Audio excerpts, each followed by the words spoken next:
Hai guys. Perkenalkan, nama saya Triwulandari. Nama saya Imam Rizky Liksan. Nama saya Enji Kristi Murni. Kami akan mempresentasikan tentang peran Indonesia dalam perdamaian dunia. Selamat menyaksikan. Peran Indonesia dalam perdamaian dunia. Politik luar negeri bebas aktif pelaksanaannya. 1. Lahirnya politik luar negeri bebas aktif Indonesia. Politik luar negeri bebas aktif Indonesia pertama kali dicetuskan oleh Sultan Syahrir melalui pidatonya dalam acara Inter-ASEAN Relations Conference di New Delhi pada 23 Maret sampai 2 April tahun 1947.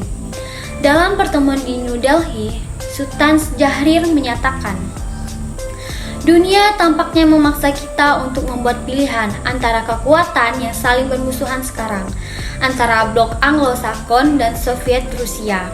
Tetapi, kita secara benar menolak untuk dipaksa. Kita menjadi wujud internasional yang sesuai dengan kehidupan intern kita, dan kita tidak ingin terperangkap dalam sistem-sistem yang tidak cocok dengan kita. Dan tentu saja, tidak ke dalam sistem-sistem yang bermusuhan dengan tujuan kita. Nah, pernyataan Sultan Syahrir tersebut dengan jelas syaratkan kebebasan sikap untuk lepas dari perangkap dan sistem yang tidak cocok dengan dasar konstitusi. Pernyataan tersebut sekaligus menunjukkan penegasan untuk tidak memihak blok Uni Soviet ataupun sekutu yang sedang memperebutkan pengaruh. Dalam pertemuan di New Delhi pada tahun 1947, Sultan Syahrir juga mengajak bangsa-bangsa di Asia bersatu atas dasar kepentingan bersama demi ketercapaian perdamaian dunia. Kemudian, pernyataan Sultan Syahrir mengenai politik luar negeri Indonesia dipertegaskan kembali oleh Muhammad Hatta saat melakukan sidang Badan Pekerjaan KNIP di Yogyakarta pada 2 September tahun 1948. Seperti yang dijelaskan pada bagian awal, melalui pidato mendayung antara dua karang tersebut, Muhammad Hatta menciptakan suatu blok baru, serta memilih bersahabat baik dengan negara-negara di blok barat dan blok timur. Pidato kenegaraan Muhammad Hatta tersebut menunjukkan sikap politik luar negeri Indonesia telah terbentuk. Sikap tersebut kemudian menjadi dasar politik luar negeri Indonesia yang biasa disebut bebas aktif. Politik luar negeri bebas aktif berarti dalam menjalankan politik luar negeri, Indonesia tidak hanya bersifat netral, tidak memihak, tetapi juga aktif dalam upaya menciptakan perdamaian dunia. Upaya ini ditunjukkan dengan kebebasan menjalin persahabatan dengan semua negara atas dasar saling menghargai. 2. Landasan politik luar negeri bebas aktif Indonesia. A. Landasan ideal dan konstitusional politik luar negeri bebas aktif. Menurut Muhammad Hatta dalam buku berjudul Dasar-Dasar Politik Luar Negeri Indonesia, kelima sila dalam Pancasila berisi pedoman dasar bagi pelaksanaan kehidupan kebangsaan yang mencakup seluruh sendi kehidupan manusia. Muhammad Hatta juga menjelaskan secara garis besar tujuan politik luar negeri Indonesia. Terdapat 4 tujuan politik luar negeri. Menurut Muhammad Hatta, yang pertama yaitu mempertahankan kemerdekaan bangsa dan menjaga keselamatan negara. Kemudian yang kedua, memperoleh barang-barang dari luar untuk memperbesar kemakmuran rakyat jika barang-barang itu tidak atau belum dapat dihasilkan sendiri. Yang ketiga, meningkatkan perdamaian internasional karena hanya dalam keadaan damai Indonesia dapat melaksanakan pembangunan. Yang keempat, meningkatkan persaudaraan segala bangsa sebagai cita-cita yang tersimpul dalam Pancasila dasar dan falsafah bangsa Indonesia. Bangsa Indonesia memiliki landasan konstitusional dalam politik luar negeri, yaitu Undang-Undang Dasar 1945. Dalam pembukaan Undang-Undang Dasar 1945 alinea pertama, landasan konstitusional pelaksanaan politik luar negeri Indonesia secara jelas dipaparkan. bahwa sesungguhnya kemerdekaan itu ialah hak segala bangsa, dan oleh sebab itu, maka penjajahan di atas dunia harus dihapuskan, karena tidak sesuai dengan pri kemanusiaan dan pri keadilan. Dari alinea tersebut dapat dipahami bahwa politik luar negeri Indonesia menentang segala bentuk penjajahan di dunia. B. Landasan operasional politik luar negeri bebas aktif.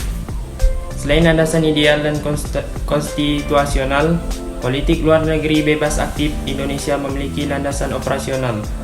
Landasan operasional politik luar negeri bebas aktif diperlukan agar prinsip bebas aktif dapat dioperasionalkan dalam politik luar negeri Indonesia.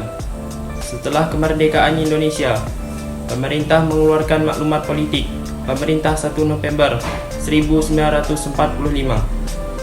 Maklumat tersebut berisi poin-poin penting berikut. 1. Politik damai dan hidup berdampingan secara damai. 2. Tidak campur tangan dalam urusan dalam negeri lain. 3. Politik bertetangga, baik dan kerjasama dengan semua negara di bidang ekonomi, politik, dan lain-lain. 4. Selalu mengacu pada piagam PBB dalam melakukan hubungan dengan negara lain. Pada masa demokrasi terpimpin, terjadi perubahan landasan operasional. Pelaksanaan politik luar negeri bebas aktif. Landasan operasional politik luar negeri bebas aktif Indonesia terdapat dalam alinea pertama, Pembukaan Undang-Undang Dasar 1945, Pasal 11 dan Pasal 13 ayat 1 dan 2 Undang-Undang 1945, dan amanah Presiden berjudul Penemuan Kembali Revolusi Kita yang disampaikan pada 17 Agustus 1959 atau lebih dikenal dengan Manifesto Politik Republik Indonesia. Pada masa demokrasi terpimpin, arah politik luar negeri Indonesia semakin dipertegas melalui pidato Presiden Soekarno pada 17 Agustus 1960 dengan judul Jalanja Revolusi Kita, Dejarek. 3. Pelaksanaan politik luar negeri bebas aktif Indonesia. A. Politik luar negeri Indonesia pada masa demokrasi liberal. Pada masa demokrasi liberal, politik luar negeri Indonesia berkaitan dengan kabinet-kabinet yang menjalankan pemerintah. Setiap kabinet yang berkuasa membawa politik luar negeri Indonesia ke arah yang berbeda. Perbedaan arah tersebut sering menimbulkan pertentangan dalam parlemen yang berujung jatuhnya kabinet.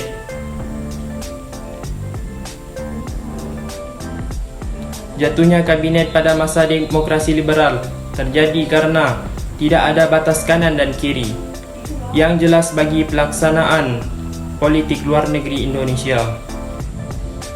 B. Politik luar negeri Indonesia pada masa demokrasi terpimpin. Pada masa demokrasi terpimpin, politik luar negeri Indonesia ditentukan oleh Presiden Soekarno. Pada masa politik luar negeri bersifat high profile, yaitu sikap anti-imperialisme dan anti-kolonialisme, sangat tegas dan cenderung konfrontatif. Selama masa demokrasi terpimpin, politik luar negeri bebas aktif bangsa Indonesia tidak dilakukan secara tepat asas. Pada masa ini, aspek aktif lebih ditonjolkan daripada aspek bebas. Dalam Manifol Usdek ditegaskan bahwa politik luar negeri Indonesia bertujuan melenyapkan imperialisme dan mencapai dasar-dasar bagi perdamaian dunia yang kekal dan abadi. B. Politik luar negeri Indonesia pada masa demokrasi terpimpin. Demokrasi terpimpin di Indonesia berlangsung dari tahun 1959 sampai 1965. Pelaksanaan politik luar negeri Indonesia pada masa demokrasi terpimpin dinominasi oleh hasrat dan cita-cita besar Soekarno. Dalam buku Sejarah Indonesia Modern tahun 1200 sampai 2004 karya MC Rick Flash, demokrasi terpimpin didominasi oleh kepribadian Soekarno. Walaupun dalam pelaksanaannya dijalankan bersama-sama dengan pemimpin-pemimpin angkatan bersenjata.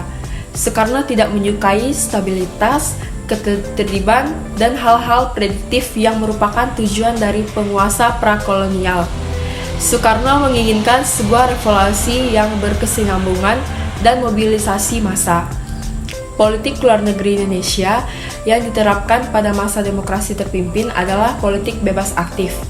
Kebijakan politik luar negeri Indonesia didasarkan pada Monipol Usdek yang merupakan akronim dari Manifesto Politik Undang-Undang Dasar 1945, Sosialisme Indonesia, Demokrasi Terpimpin, Ekonomi Terpimpin, dan Kepribadian Indonesia. C. Politik luar negeri Indonesia pada masa Orde Baru. Pada masa Orde Baru terjadi perubahan pola hubungan luar negeri bangsa Indonesia. Pada masa itu, Presiden Soeharto berupaya menjadikan politik luar negeri Indonesia sebagai sarana mewujudkan stabilitas ekonomi. Menurut Presiden Soeharto, stabilitas ekonomi tidak dapat terlaksana tanpa stabil. Karena keamanan dalam negeri, atas dasar itulah politik luar negeri Indonesia diterapkan melalui hubungan baik dengan negara-negara tetangga. Good Neighborhood Policy. Pada awal pemerintahan Orde Baru, pemerintah berupaya memperbaiki hubungan dengan Malaysia pada 11 Agustus 1966. Pemerintah Indonesia menandatangani normalisasi hubungan Indonesia dengan Malaysia. Dalam kesepakatan tersebut, pemerintah Indonesia mengakui Malaysia sebagai negara berdaulat 1 tahun, kemudian Indonesia dan Malaysia menjadi pemerkasa terbentuknya organisasi kerjasama regional di kawasan Asia Tenggara, yaitu ASEAN. Pada masa Orde Baru, pemerintah juga menjalin hubungan dengan Amerika Serikat. Hubungan tersebut tidak hanya terbatas pada hubungan ekonomi, tetapi juga hubungan militer dan kebijakan politik yang mendapat pengaruh dari hubungan tersebut. Oleh karena itu, pada masa Orde Baru, Indonesia menjadi negara dunia ketiga yang cukup disegani dalam pergaulan internasional. D. Politik luar negeri Indonesia pada masa reformasi. Pada era reformasi, Indonesia banyak mendapatkan sorotan dunia. Salah satunya karena upaya pemerintahan untuk bisa membawa Indonesia keluar dari zona merah krisis keuangan. Cara yang ditempuh oleh pemerintahan Indonesia kala itu adalah dengan menerapkan politik luar negeri. Pada masa reformasi, politik luar negeri Indonesia terbagi dalam 4 masa. Pemerintahan presiden, yaitu masa pemerintahan B.J. Habibie, masa pemerintahan Abdurrahman Wahid, masa pemerintahan Megawati Soekarno Putri, dan masa pemerintahan Susilo Bambang Yudhoyono. Nah, bagaimanakah penyelenggarannya? Yang pertama, masa pemerintahan B.J. Habibie. Pada masa pemerintahan B.J. Habibie, Indonesia kala itu sangat sibuk dalam mengurus dan memperbaiki berbagai macam citra di ranah internasional yang sempat hancur karena dampak dari krisis ekonomi dan inflasi global pada masa Orde Baru. Belum lagi ditambah berbagai macam kerusakan yang terjadi pada masa pendapat terhadap ingin lepasnya Timur dari Indonesia. Dengan upaya kerasnya, maka Indonesia dapat menarik simpati dari International Monetary Funds (IMF) dan Bank Dunia (World Bank), sehingga Indonesia dapat mencairkan program bantuan dan mengatasi krisis ekonomi. Masa pemerintahan Abdurrahman Wahid. Politik luar negeri Indonesia pada masa pemerintahan Abdurrahman Wahid atau dikenal dengan Gus Dur, konteks kepentingan nasional berpusat selain mencari keuntungan pemulihan ekonomi, rangkaian kunjungan ke mancanegara diarahkan pula pada upaya-upaya menarik dukungan mengatasi konflik domestik, mempertahankan integritas teritorial Indonesia, dan demokratisasi melalui proses peran militer agar kembali ke peran profesional. Masa pemerintahan Megawati Soekarno Putri. Politik luar negeri Indonesia pada masa pemerintahan Megawati lebih memperhatikan peran DPR sebagai penentuan kebijakan luar negeri dan diplomasi yang sesuai dengan Undang-Undang Dasar 1945. Selain itu, Megawati juga sangat memprioritaskan interkoneksi dengan masyarakat dengan mengunjungi wilayah-wilayah daerah konflik seperti Aceh, Irian Barat, Maluku, Kalimantan, dan Nusa Tenggara. Masa pemerintahan Susilo Bambang Yudhoyono. Peran Susilo Bambang Yudhoyono dibilang cukup besar dalam membangun politik luar negeri di Indonesia. Salah satunya adalah berhasil mengubah berbagai macam citra Indonesia dan menarik investasi asing dengan menjalin kerjasama dengan banyak negara. Politik luar negeri Indonesia pada masa ini diibaratkan seperti mengarungi laut dengan gelombang tinggi yang bisa menjembatani dua karang besar. Hal tersebut dikarenakan Indonesia berperan dalam menjembatani pihak-pihak yang sedang bermasalah atau negara-negara yang mengalami konflik. Sekian video presentasi dari kelompok kami. Jika ada salah kata dari kami mohon maaf. Atas perhatiannya kami ucapkan terima kasih. Bye.